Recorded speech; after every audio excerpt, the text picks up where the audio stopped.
never thought about leaving Germany and leaving Germany in the first place in general, and then going to Africa. Like, whoa, it was a black box for me, Africa. And then I was walking, and then I got the call. Oh yeah, we received your documents. They were really impressed from your personality. They said you could become an intern. Would you come to Johannesburg? And I was like, I don't know. I have to ask my mom. like, I don't know if I'm allowed to. Like really, that was what came to my mind. Hey there, risers and thrivers. First of all, thank you all for tuning in for this first episode. I really appreciate it, and I'm really, really excited to introduce you to the first guest of this podcast, Alhaji Allie Bangura.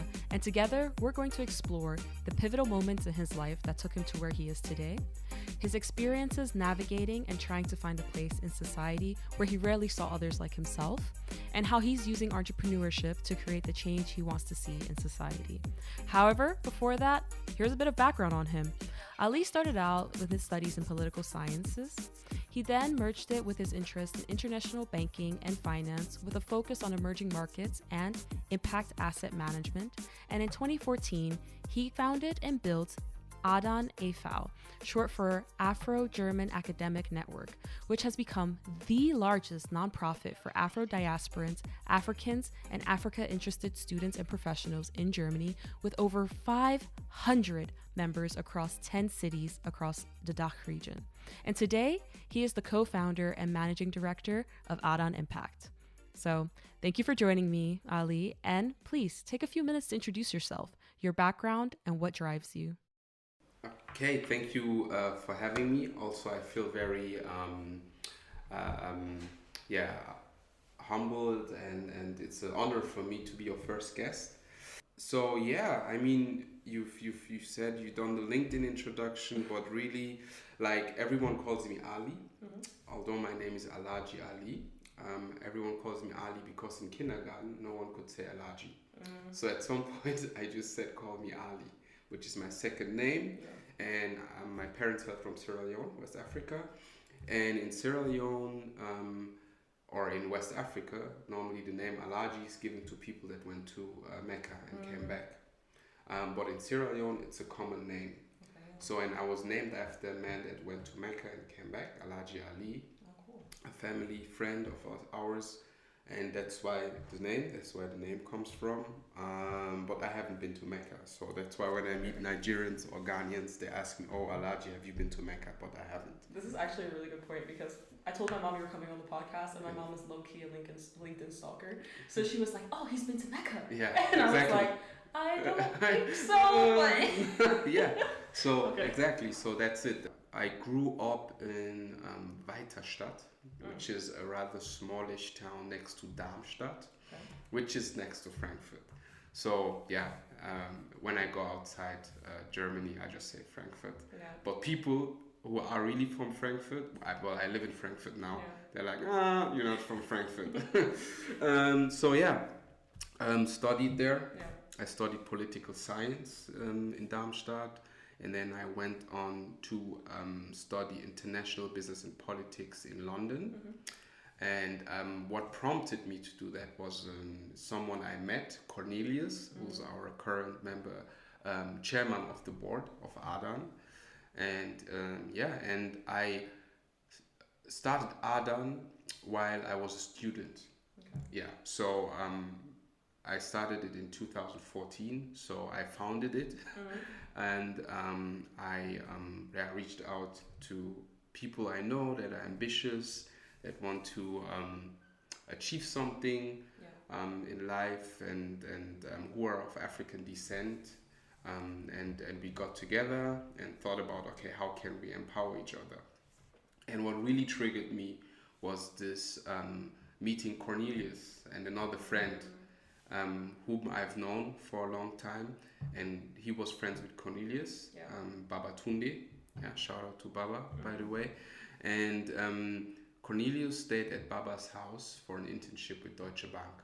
Okay. And then one morning, I was going to the train station in a suit, and they came to the train station in a suit, both, because Baba was a student trainee at a private bank. Cornelius was going to Deutsche Bank, and I was going to an advisory firm where I was a student trainee. So up to this point, I thought I'm the only black guy wearing a suit. And then all of a sudden there were three of us. And in our early 20s, and it was like in German there's this word saying ein Bild für die Götter, because there were three young black guys sitting in a suit on the train, and Cornelius started telling me about what he's done, and he was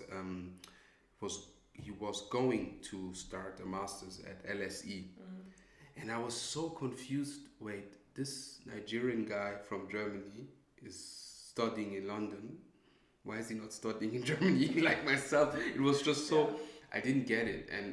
But what didn't you get about that? Like, is it the universities? Yeah, it was like, because I knew stuff like that only from my white friends or white people I knew with wealthy parents, right? And like looking at this guy, I saw myself, because I mean we've got a similar background.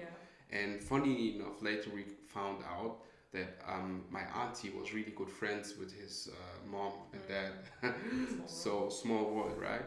So and that was like so. It opened up a new world to me. Because now you could see like, oh wait, that is a possibility for exactly. me as well. Okay. Exactly. Gotcha. And then we talked and we became really good friends. So.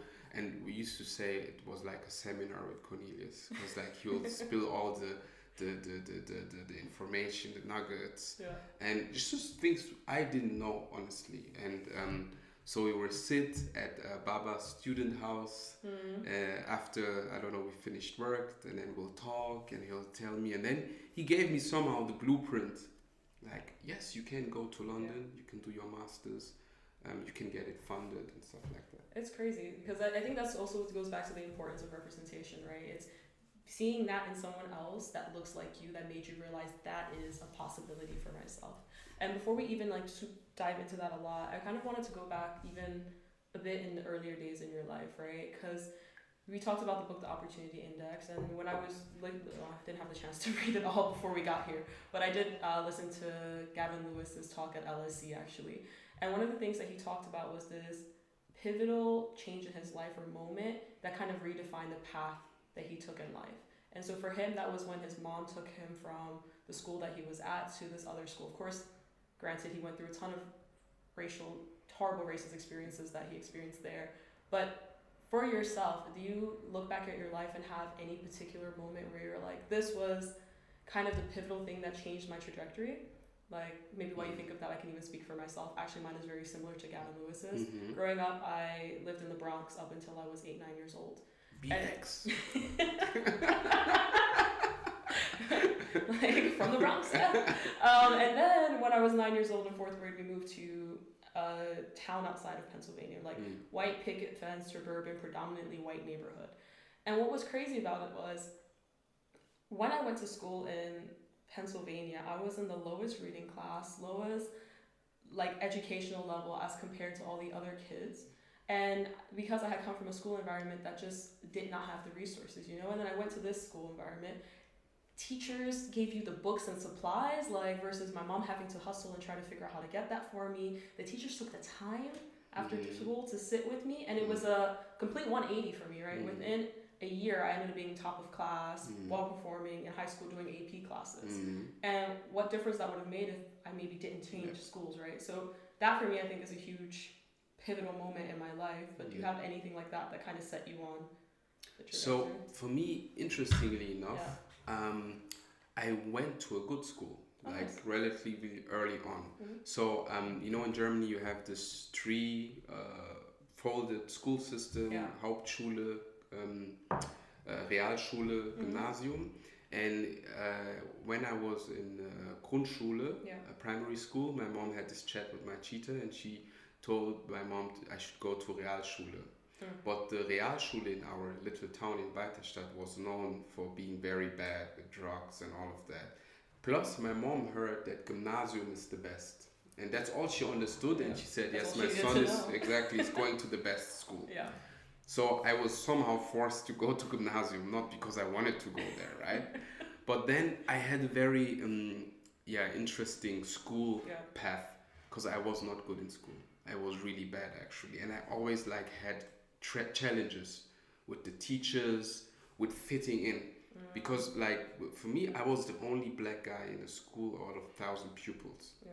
So thank God I didn't witness a lot of racism, but nevertheless there was microaggression from the teachers, and I was too young to understand. Now looking back, I understand. There was this aspect, as in that my background, right, my family background, and also maybe financial wise and educational wise, right, because my parents just normal migrants with like blue collar worker, right, didn't fit into that school, because like everyone's like, oh, my father is a lawyer, my mom is a doctor, and we even had people like where the teachers thought their parents before, so they were in the same school.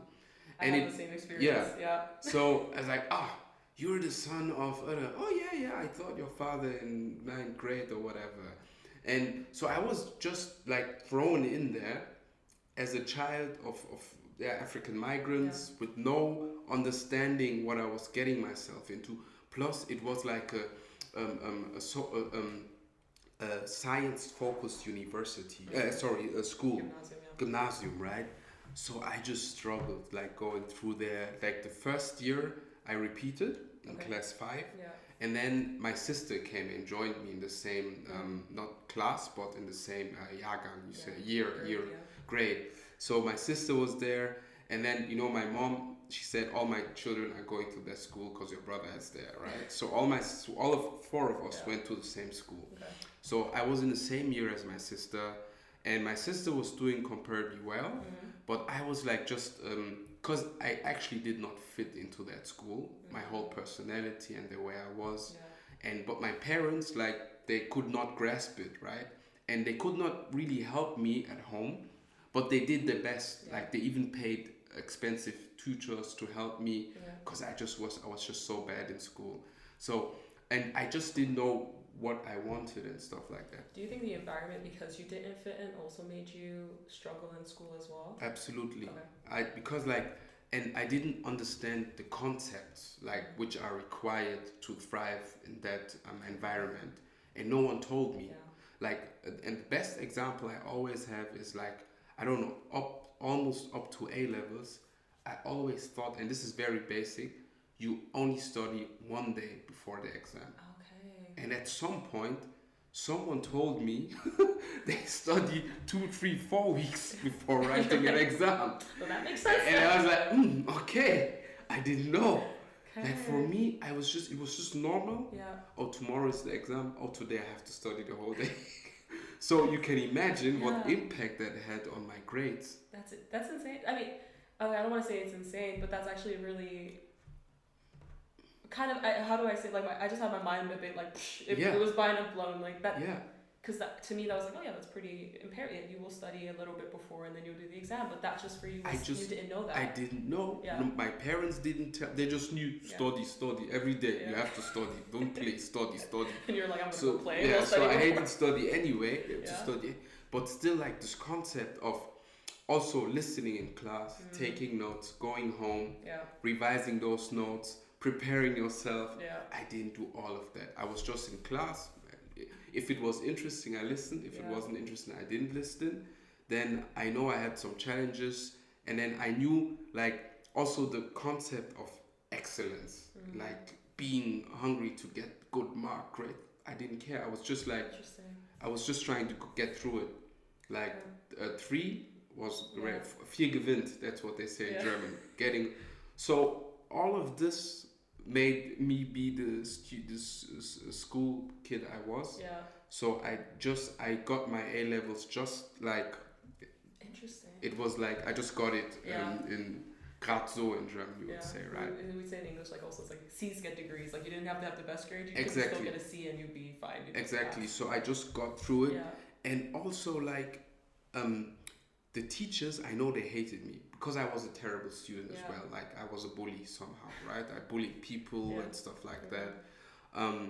And then as soon as we got towards A level, they were trying to make my life hard, right? The one teacher was saying, oh, I don't know if you'll be here after 11th grade, but I was still there, right? So I'm there. I'm still here, people, right?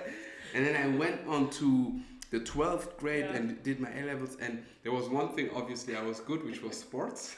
So in the final exam for A level, I did really well in sports, like in the practical. It counts as a... Yeah, and it counted, right? So in the practical, I did well. So I was good, like. But then we had the theoretical exam, and what happened? Our principal came in out of nowhere, and then they tested me, and I was playing soccer, and they tested me on theoretics for basketball. So it's like they set me up, right? Really, seriously. And he walked in, and like, oh yeah, some students, sometimes the principal comes in their final exam. And I'm thinking like, come on, like imagine I was like, I don't know, 18, 19-year-old guy, and two white male men sitting in front of me and testing me on a sports I don't play. So obviously I didn't do too well.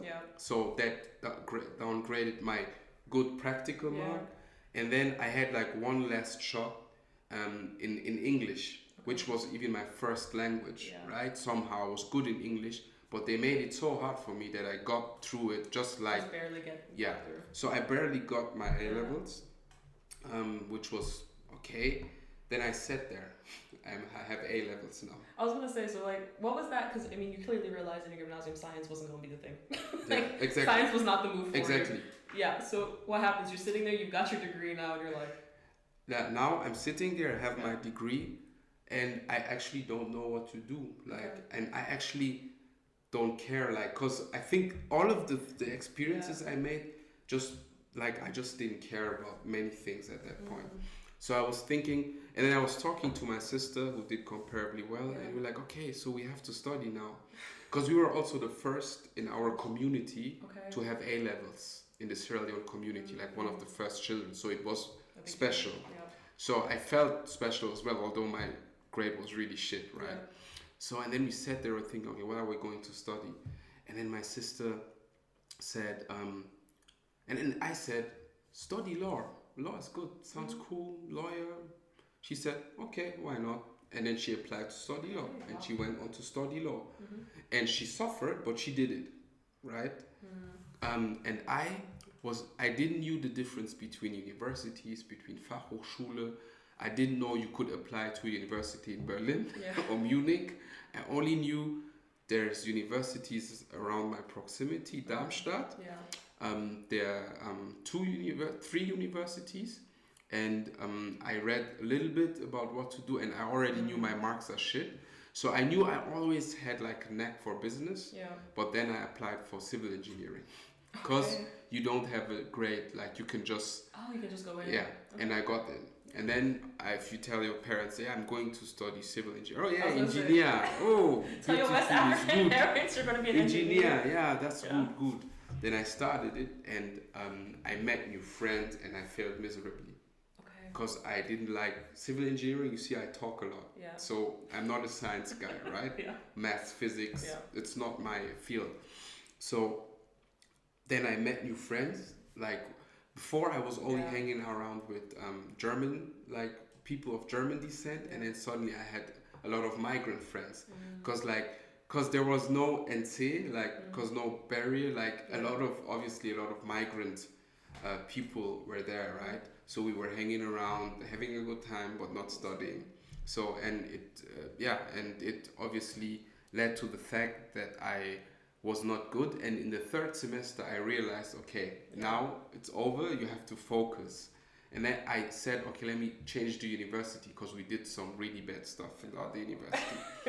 So it was crazy. We were like really organized. Y'all had a time. Exactly. You had a time. We had a time there. Then I said, okay, clean cut, going to a new university in Frankfurt. And in that same parallel to it, I was always applying to study business or political science, because I knew it's more interesting for me. And at some point, I got admitted to study political science. And then I was like in the classroom and my mom called me, oh, you got accepted to political science. And I didn't even want to apply anymore, but she told me to apply. And then I went out and said, am I going to stay here and fight the next 14 semesters to get this degree? Or am I doing a clean slate and going? And then I did. Clean slate was exactly. And the clean slate worked out for me well. So obviously political science, my field. I was good in it. Second semester I also did a semester abroad. So there I became the person I am today. Hey there, listeners. There's still a lot more conversation to come, but I wanted to say thank you for listening so far. Also, please take a moment to like this episode, follow this podcast, and if you're up for it, leave a comment or a rating. It would mean the world to me. And with that being said, back to the episode. How did you go then from political science into going into international banking and finance, and eventually kind of, because I feel like this is a full circle moment, right? You kind of brought everything together through Adam. At the end of the day. So, as I said, I became very motivated, and then I started to learn about opportunities, then that you can actually do a career and stuff. And then at some point, I was like, okay, I wanna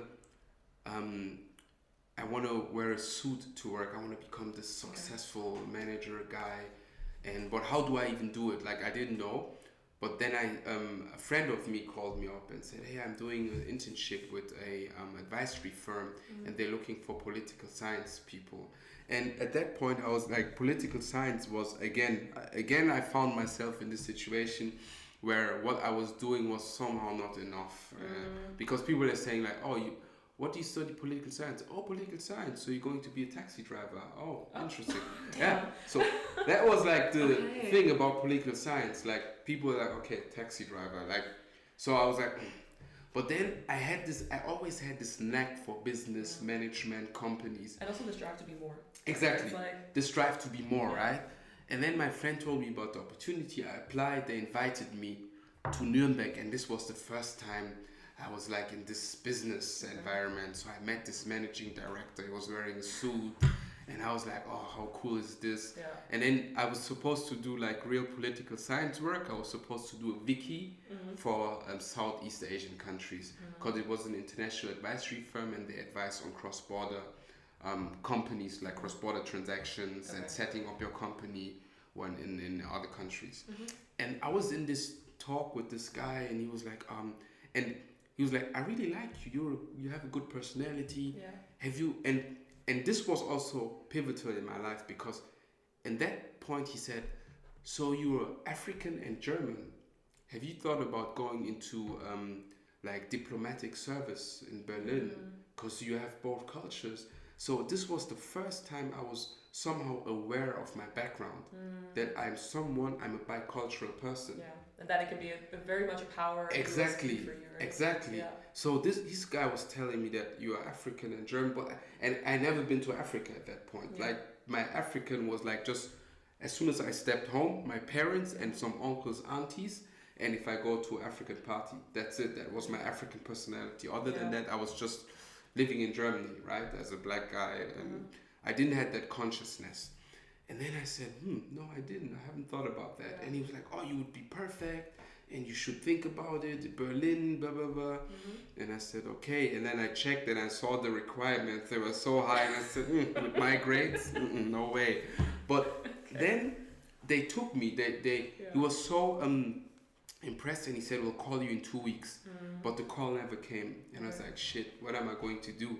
I called them, and then they said, hey, listen, we found someone that studies the Southeast Asia studies, so they will know way better than you. But we're opening up an office in South Africa, in Johannesburg, and we're looking for interns there. So we've sent your documents to the local manager that is recruiting for an intern. And I was like, okay, why not? And this was like 2010. South Africa, The World Cup was there, but crime, it's so dangerous. So it's also not like on the top of your list. Yeah, like at that point, I never thought about leaving Germany and leaving Germany in the first place in general, and then going to Africa. Like, whoa, it was a black box for me, Africa. And then I was walking, and then I got the call. Oh yeah, we received your documents. They were really impressed from your personality. They said we should. You could become an intern. Would you come to Johannesburg? And I was like, I don't know. I have to ask my mom. I don't know if I'm allowed to go that far. Like really, that was what came to my mind. And then I was like, okay, well then, okay, then and then the next question was like, oh, and what can you do? You study political science. Like, what can you even do? Like, this was Ulrike Brückner, shout out to her. She was a lawyer opening up the local practice. Like, well, and she was recruiting, she was recruiting for an intern, and I was the first person she talked to. And I was like, at that, I knew how to sell myself. And I said, oh yeah, well, I can do everything. In political science, we learn to look at the bigger picture and then dissect it into the relevant parts. So I can dive into everything. So, you know, I was still prepared from the interview. And then she said, and I think she actually didn't care, she just wanted the intern. She said, okay, come then. And I went home and I told my mom, and she was like, South Africa, what? And then I told my father, and then at that point, and then they were like thinking, and then we settled in, and then we came to realize that this is actually a brilliant opportunity for my career. And it's really far, and it was somehow scary because like I didn't have any idea, and I was like 23 or so. And as I said, coming from this background, you don't know that normally these are the things you do to set yourself apart, right? To get that trajectory going. Exactly. So and then I went there, and when I interned there, and the first thing I remember when I landed in the airport and we went to the parking, I saw there was a car on fire.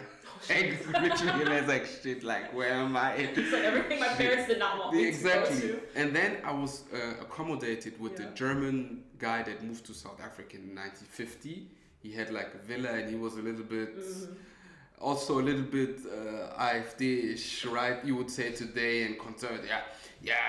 Ali, you have to talk to the people very strict. That's what he was telling me. And the funny thing is, I was a young black guy. He loved me because him, I was a German, although I was black. But the other black people, like his workers and stuff, they were black Africans. So he treated them different. And this was a funny concept. Like we were playing chess, and he was always like taking me everywhere. But at the same time, he had a complete, somehow racist mindset towards. A bit of a side topic, because I mean, I know I'm completely fascinated by the story, but like, how is that hanging out with this kind of guy though? Because he's obviously treating the other black people that you're with, who he sees as different in one way, but with you, he's cool. Yeah, he loved me, and this was like, and honestly, at the beginning, I didn't realize. But as the internship was going towards the end of it, I started to realize how he was thinking, and he was like, and he told me crazy things like, oh, before Johannesburg in the city center, there were no black people. And he was laughing. We used to celebrate Hitler's birthday every year. A bunch of Germans. And he used to go to this German club. And I remember he took me there once. And there were all these German people. And they were like first shocked to see him coming with a young black guy. And then they heard I speak German. And they're like, oh, he's one of us. And then you had all these black servants. And the apartheid vibes was just still there, strong, right? It's very strong. But I think what's interesting about that is your experience is it's so normal for like as you get older when you're growing up in a predominantly white environment when you are black. Because growing up you're like, okay, this is kind of the norm. You're used to microaggressions, and so you kind of are accepting of this. But then as you find your voice, figure out who you are, and have something to stand for, you start realizing, what the hell was that? And then you start calling it out, right? So I have empathy for you in that situation for not realizing in that moment that was what you were experiencing until much later on down the line that you found yourself and you see it. And somehow also I was like, I felt pride to be German when I was there, because like German, like I speak German. Germans are known for being diligent, for doing good stuff. And I was a black German. So, and this black German concept, it laid so many I have so many stories like in this time. Like I remember the other day I was driving and then this black policeman stopped me in South Africa and he said, "Give me your papers." I give him my German driving license. It was like, "What? A black German?" Ah! And he went berserk, right? And I was like, so it was, this concept was always messing with my mind. And then I was working in this advisory firm, and predominantly all the partners were white. Everyone who had something to say was white.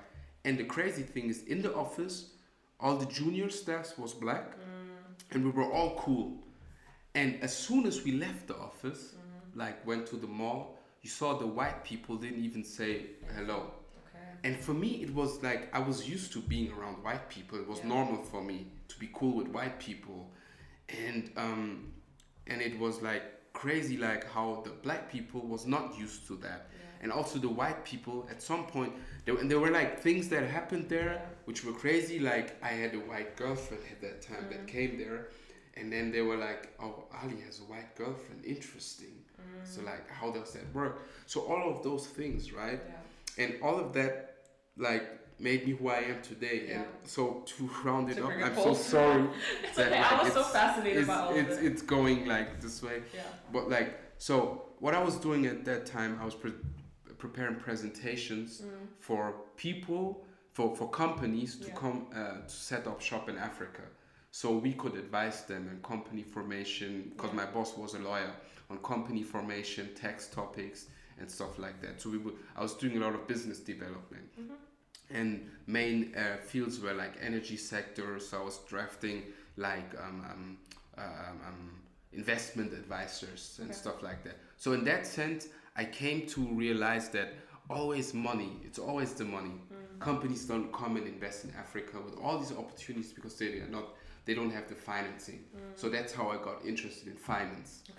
So, and typical Ali way, when I got back to Germany, my friend Baba, I told you, remember, was at BHF Bank, which is a private bank. And there was this event focused on Africa. So I went with him there, and I met someone who's like in the export financing department for Africa. And I was cool with him. We had a good chat, and I said, "I'm looking for an internship." I was just in Africa 3 months. And he said, "Oh yeah, Africa is an important topic for us. So maybe you can come and intern with us." So that's how I got an internship at this private bank. So I did then somehow a little bit, and I didn't have any idea about banking. It's like, so that's why I was like, and it draws like a red line through my life, always being the outsider in a place where you're somehow not supposed to be. I get that. So I found myself again in the bank. So with imposter, like all these numbers, and you think, oh, you have to be good with numbers. But at some point I understood the game, and I was then doing export financing department, and I'm a strategy guy. So at some point I did the strategy, the Africa strategy, together with the head of business development. And this is also the time, this was like 2014, where I met Cornelius. And then I understood, like I finished my bachelor's, and I was like, okay, what am I doing next? Met Cornelius, and then I could go to London, and this after that I went to London, and this is where I started Adan. So this was December 25th, 2013. Crazy. And my best friend is Eritrea, and every December his parents have like a little Christmas party for close family and friends. So I always go there, and I went there, and the kids obviously we were in the basement chilling together. Was not so young at that time anymore, but like, and then we had this, and I was a political science student, so I love talking about politics and big ideas and the concepts of the world. And then we started getting into black people, like what we face and the things and then through that conversation, I just got like into the fact, like, okay, we need to change this. We need to do something. We need to do it ourselves. And at that time, there was the one guy whose name is Balabi, shout out to Balabi, and another friend, and Baba. I reached out to Baba as well, and Dirk was one good friend. And the first, whatever meeting, like for Adan, was then a couple of days later in something called the Afro Bar. in Frankfurt. So we met and we discussed, we conceptualized, but we didn't get anywhere. Then we met again, and then at some point we had somehow of an idea, and then we invited and then I sent out this email to the 10 people I knew, and we invited them, and I think 2 of them were my sisters, and Cornelius as well. So then we met in Frankfurt, and Baba and I and Balabi were like leading the thing, and then we introduced each other, and it was like everyone was saying what they're doing. And at that time, I think I was still doing my internship with a private bank, and then everybody was like really and it was somehow a special atmosphere because everyone was doing great stuff. Isn't that such a good feeling? 100%. Yeah. So this was like really like okay, wow, this is special. And then we were there, and we were like, okay, what are we going to call ourselves? And so I think the feeling I had there especially was this Black excellence thing, right? Like bringing together a group of Black people that excel, and we were like, okay, this is the and we want to achieve. Everyone here wants to achieve something, and then we were like, okay, do we call ourselves Afro-German Talent Network, Afro-German Academics Network, Afro-German Network? So the talent network fell away because it was too arrogant. Like we were like, oh come on, we got everyone. But then let's humble ourselves. And then we're like, okay, what else is there? Okay, we're all academic students. Then we called it academics. And this is how the academics came into the Adan. And we received a lot, and calling it Afro-Deutsches Akademiker-Netzwerk has been a huge topic forever. Because people were saying, oh, I'm not an academic, I can't go to Adan. And then in the beginning... I have heard that before from yes, people, exactly. Yeah. And in the beginning, when we had meetings, we were all wearing suits. Like the first event was a business breakfast. Okay. And as I was building Adan, I was getting into this business thing, like, man, I want to be that top-notch suit-wearing business guy. You were coming there suited up. Exactly. So we had this thing, it was called the business dinner. Business breakfast was the first somehow official event for Adan, right, in Frankfurt, at the economic development of the city of Frankfurt. Yeah. And how many of you attended at that time? It was like 15 people of us, and there was like 5-6 other external people invited. Okay. So we were there, we had this business breakfast, and this was where it kind of started, as in trying to have this Black excellence thing. So compared with the Akademiker in the name, and this being Black excellence, they're wearing suits and being on time, being top notch. The presentations were top notch. And the thing is, I learned all of that through my internships, to going through an internship with the advisory firm and the bank. So quick excursus there, how important it is to learn. Because many people, especially in our community, say, oh, you don't need all of that.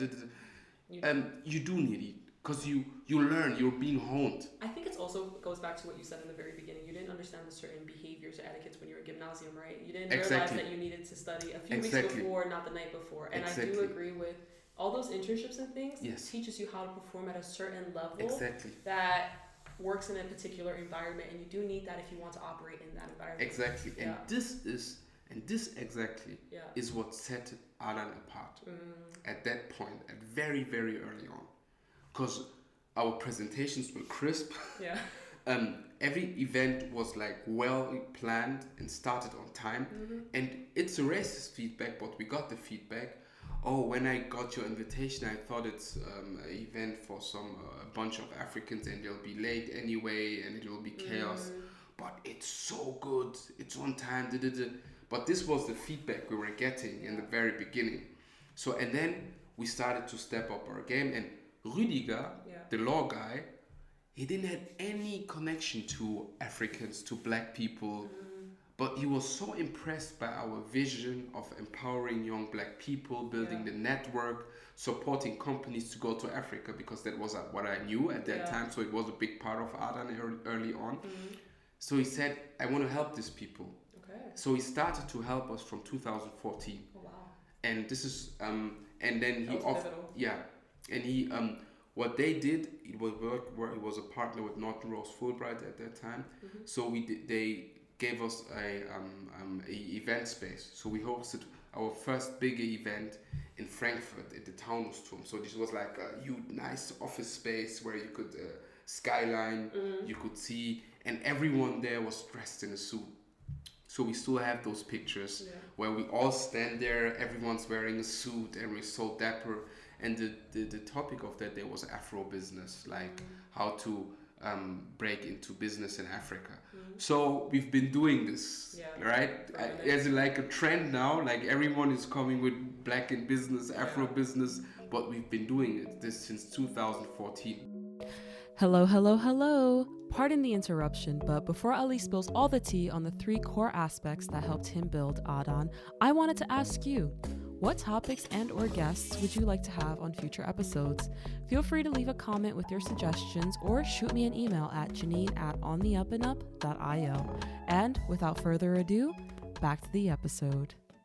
What I really want people to get across from your story is like anyone can solve a problem, right? Yeah. It's about executing on it. Exactly. And the execution is so key. Exactly. So one thing that you said was the excellence, making sure it was on timing, making sure that the presentations were crisp, making sure that everything that you did was top notch. There was nothing that anyone could really pick apart from what you were doing, right? So how do you take it from this initial 10, 15 people meeting all the way up to your 500 plus community? What were some really key behaviors, things that you did that really took this from 0 to 100?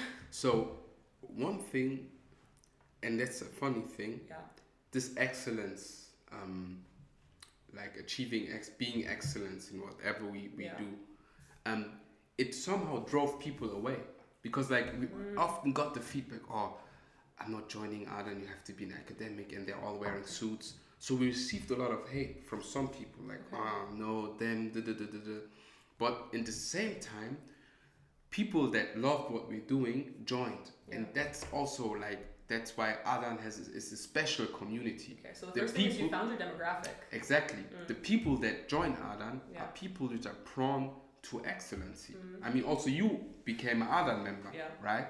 So, and look, there are a lot of organizations out there which you can become member of. And the feedback we always get is, oh, I read what you stand for and what you're trying to achieve, and I felt drawn to that. Of course, I could identify with it. Exactly. Right? I mean, I was trying to get into these certain places where I study what I do for work and all of that, so Adan fit perfectly to me. Exactly. Yeah. And then when you check, these are people that are doing well, right? And I mean, that's also like, you cannot generalize it, but let's say in this corporate context, these are people that are ambitious and are trying to break the stereotypes by being somewhere where they're minority. So this is one thing. Number one, find your demographic. Find your demographic, find your people, and also communicate it. Like, and we didn't plan that, but through our outer communication and us standing there in suits, having the academics in the name, it drew the people that brought the excellence in somehow, right? Yeah. So the second step is being strategic, but like not strategic in a sense of we still didn't have the plan to make it big, but at that time, one thing I learned through my internship as well was the concept of roadshows.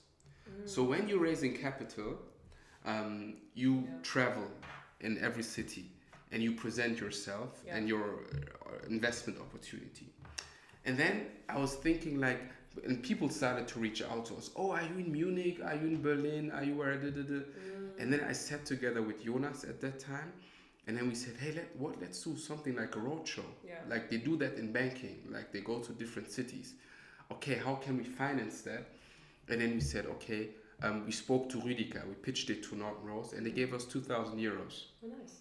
So this is how we started. Then the first one was in Cologne. So we advertised it through our channels. Hey, we'll be in Cologne. We're introducing you, Ada. And I wasn't even there, but I remember today Jonas went there and did the presentation. And there, like, it drew certain people again. Like I remember there was one guy. His name is John Balumena. Shout out to John. He's also still a member today. So he was there, and he came in. He was very critical. He was asking a lot of tough questions. Yeah. But these are the people you want, right? Yeah. You don't want yes men. You exactly. want critical people. And I remember my sister saying, "Oh, there was this one guy, Ali. He reminded me a lot. He reminded me of you because he asked all these questions and he talked about politics and these ideas." Yeah. So this was somehow the people we were attracting. So from Cologne, we went to Berlin. Berlin, we had to come twice because Berliners are the way they are. And even here, in the second time, Jeff Kwesi Klein, he's also quite well known, he came. And I remember that guy was hammering me with tough questions. So he's my bro now, shout out to Jeff. Like, what you want to do and why are you doing it this way and why are you doing it that way? But it's the excellence you want, right? Yeah. So this was what we did. So at some point we had I have some slides on that. We had 3 cities, then we had 5 cities, 7, and then at that point we got grip of a concept. Go to a place, invite people to come. Yeah. Whoever comes, find someone there who wants to push it on local ground and empower them to push it. Interesting. Yeah. Okay. This is what we then... So it was like you didn't feel like you had to put your hands into everything. It was like give other people, empower other people to have the power to get started for you. And it was all about communicating the vision of what we want to achieve. So I remember in Hamburg, we went to Hamburg and no lie, there were 3 of us. And one person came, this was Magda. So shout out to Magda as well. She was the only one that came and then she pushed it. And at some point we had a lot of members in Hamburg as well. But that's also really, I like that you bring up that one, there was only 3 of you at that meeting, right? Because as someone could listen to what we're talking about right now and be like, oh, there were a ton of people always showing up. No, you had lows in this experience too. No, but you know what? I didn't perceive it as low. For me, it was already a win that I could go there and have this event. And one person came. So, and I had also other events where only 5 people came and 6. And I never, in the whole journey of Adan, felt discouraged by I never felt discouraged or this is not... I was excited like all the time. Because it was... Why? Because I don't know, I just was... I was happy to do what you were I was happy to do what I'm doing, and I knew that no one is doing it like I'm doing it, and it was, I felt like an evangelist. Okay. Like going around like. You out here like them Jehovah's Witnesses. I know, right? Have I told you the good news about today? Of black people uniting and doing something for themselves. Yeah. Like this is like how I felt, like planting the seeds. Okay. So it was like I was motivated. Gotcha. Okay, so to go back to what you said, you kind of found your demographic and then you found a way to communicate a message to them that they could identify with. Exactly. And then you were very strategic and you found structured and strategic too by finding these roadshows that you could go to in different locations, but then also finding someone on the ground who you could empower to continue driving that mission locally. Exactly. So those were some of the key pillars. Is there anything else that you're also like, this really made the difference in getting Adan started? Actually no, that's it, because this led to the right people being attracted and like really like having people to and it's like if you build a company, if you go and read all of this stuff, they're saying the CEO has to bring across the vision and mission and people have to align behind that mission and push it. And this was like, we didn't plan it, but this was actually what we were doing. Like we got people to stand behind the mission. And it's up till today. Like, I mean, Adan is still like, at that point we didn't have 1 cent. Like Adan never requested for funding. We always like, even we had like summer parties, everybody would just bring something. That one would do this. So it was really like bootstrapped, and it's because everyone was so clear on the mission, on what we're trying to do, and everybody felt the pain we were solving. Everybody felt that pain. That's always one thing I like to say, right? People want a solution if they've got a pain. Exactly. They need solving for. Exactly. And that's what something you were tapping into. And I, as a member of Adan, I can personally say yes. Yes. It was a pain that I was feeling. That's what attracted me to want to be a part of Adan, wanting to support with Adan Elevate. Yeah. I get what you're saying with that. You see? And that's key, right? So now, kind of bringing this whole thing back to this, because what some of the main messages I really wanted people to get across was, everyone has the power to solve a problem, right? So long as you have this intrinsic motivation, like you said, innately to want to solve this problem, and then also at the same time just being willing to just get started small. And because you're so driven by this intrinsic motivation, you were okay with the outcome, right? Because it didn't matter if 3 people showed up or 20 people showed up. You were just happy everything that you were was a working on win. this mission. Exactly. So kind of looking back on this, because I have to say you're one of my favorite entrepreneurs. I know Adan is a nonprofit, but I think it's a social entrepreneurial project, and now you're working out on impact, right? Yeah. And all of these are making huge strides within the community. So for someone who wants to get started with just solving something or working on something, what are your like key takeaways or key points that you would want someone to take and leave with? So I think first of all, find something that motivates you. Okay. And it has been said a lot. It's said in every business book or whatever. But find something that like keeps you going. Because if you don't find something that keeps you going, like an overarching mission, you will be tired at some point. So that's one thing. Yeah. The second thing is you have to have some basic knowledge or basic training of something. Like I could not be a crypto entrepreneur. Yes, I could solve the problem for Black people not having access to finance maybe through crypto. Yeah. But I could not just go and say I'm going to be a crypto entrepreneur. And this is something, a wrong perception, which is always communicated to people. Like you can do everything. No, you can't. You can't do everything. You can't do it. Wait, maybe caveat, you can, but it will be hard and it will break you. And it also may not be for you to solve, right? Exactly. Because I think one thing that we had also talked about in the past is you said very clearly, and I think this speaks to this point, what is your added value? What is your added value in this? This may not be for you to solve. Yes, you could solve it. Yes. But you may not bring enough value to the solution. Exactly. Right. And this is and that's why like, and it's the same with Adan, like and that's why like even what I'm doing now, saying okay, I'm helping or I'm empowering Black and people of color to get into corporate jobs, right? With working with corporates. I can only work with these corporates because I understand the language. I've been there. Yeah. I worked in a bank with over 3,000 employees as the only young black guy, right? I was in meetings where I was the only Black guy. I knew the corporate lingo, right?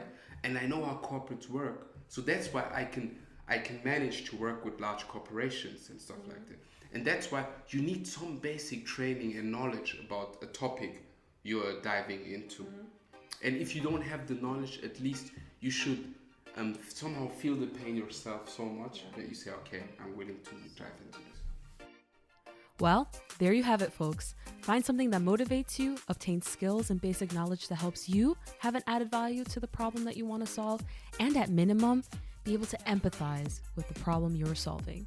And with that being said, thank you, Allie, for candidly sharing your journey and advice. And for everyone listening, I hope that you enjoyed this first episode.